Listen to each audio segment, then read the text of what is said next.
So we are going to review and hopefully master Python functions, what they are, how to write them, and how to use them to solve real problems. This will follow up on our classroom session and our lessons on variables, expressions, and statements. So you can think of a function, a user-defined function, and a built-in function as a mini program, a tool, or a command with a name that we can reuse. It has a header, which is here with the name of the function. It has parameters, and you can also optionally list the parameter. Also in the header, you can optionally list the return type. You can also optionally have a doc string, which explains the function. And to communicate to Python what is inside of your function, or your mini program, you have to indent your code. So 4 spaces or a tab. And you can also return something from the function. In that case, you have a fruitful function. If you don't return something, it is a void function. And of course, this is how you would call the function with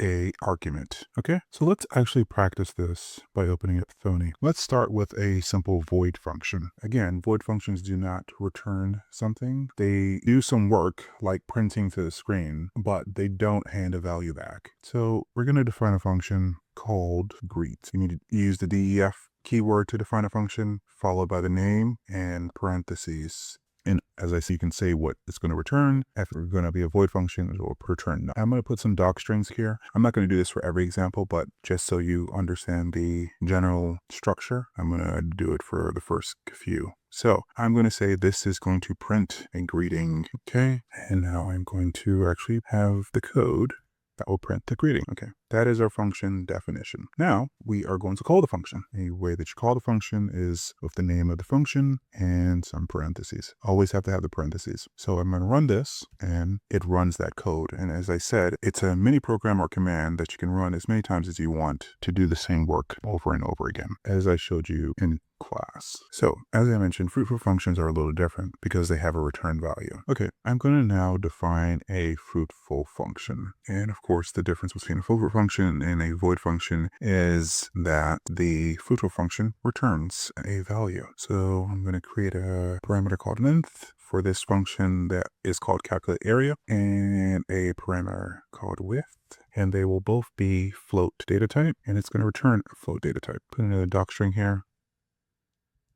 And then we're going to actually do the calculation. So we're going to define a variable called area, and it will be equal to the length that is sent over times the width. And then we are going to return that area. Okay, now that the function calculate area is defined, now we are going to call the function, but we're going to call it a little bit differently than we did earlier when we had the void function. Since this is going to return a value, we want to catch that value. So we're going to define a variable to catch the value in. So we're going to just define the variable result and then assign it the return of the calculate area function call. So we're going to calculate area. This is our function call. I'm going to give it a length of 5.5 and a width of 7.2. Okay, now that is stored inside of the result variable, we are going to print out that result. So we're going to say the area is, remember, for fancy printing, do a F before the string, and that way we can actually put the variable inside of the quotation marks like this. We just have to put curly braces around it, okay? And we will print out the area that we got back. So a couple key takeaways here. Void functions return nothing. That's why we're explicitly defining them with the function header. The return is none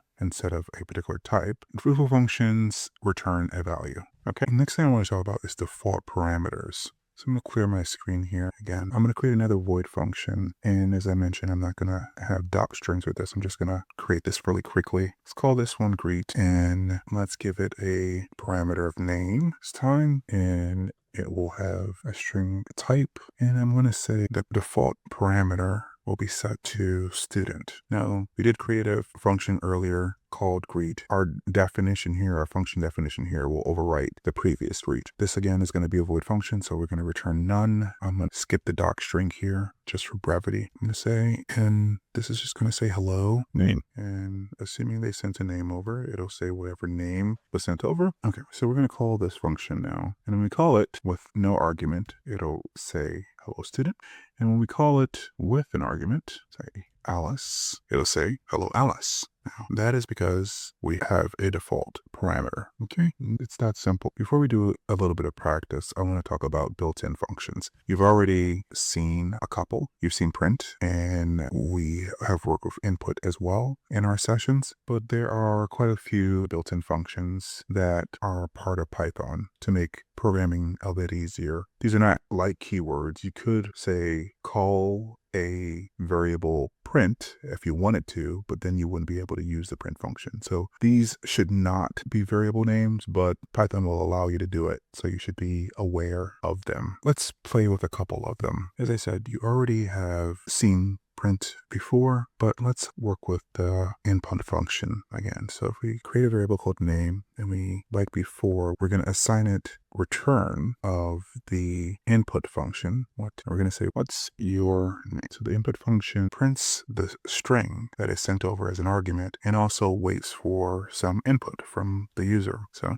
here, I put in a name. Now that is stored inside of the variable name. So if I wanted to print it out, hello name, as we did earlier inside of the greet function. There are two other built-in functions that you'll probably use quite often that I'm going to introduce you to. And as we go through these videos, I'll introduce you to more and more. But one of the two that I wanted to talk about is the int function. The int function basically transforms numbers from other data types into integer. I'm going to show you this with the input function again. So I'm going to create a variable age, and I'm going to use the int function as a wraparound for the input function. The reason I'm doing this is because the input function always returns a string, which is sometimes fine. But if you want to do math on something that a user responds to when you use the input function, you need to convert it into an integer. So I'm wrapping the int function around the input function, and I'm going to say, how old are you? Now, notice here I have one parenthesis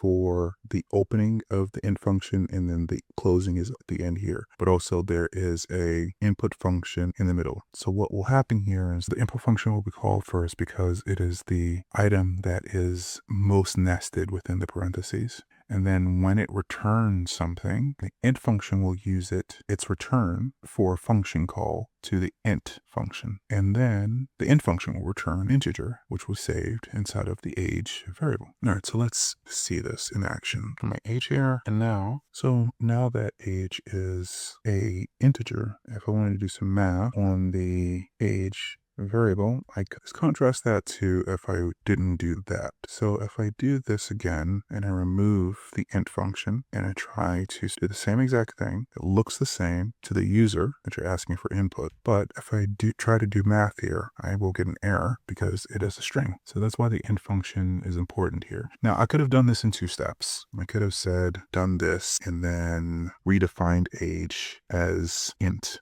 age and gotten the same result, and the result is that I can actually do math on the age variable because there's an integer in there now. But if you understand what's going on, you can do it in one step like I did up here. If it's easier for you to understand, to do it in two steps, just grabbing the input and storing it in the age variable, and then transforming the age variable into an integer. If it's easier for you to track in your head, you can do it in two steps, but the result is going to be the same. Now, there is also a float built-in function that basically does a similar thing to the integer or the int function and converts things into floating point numbers. So if I define the variable pi and I am going to store in that variable the result of the float function call after we do an input, say what's the value pi, say 3.145 and press enter, and then I can say I can do math on this using a floating point number, and now this will be a float.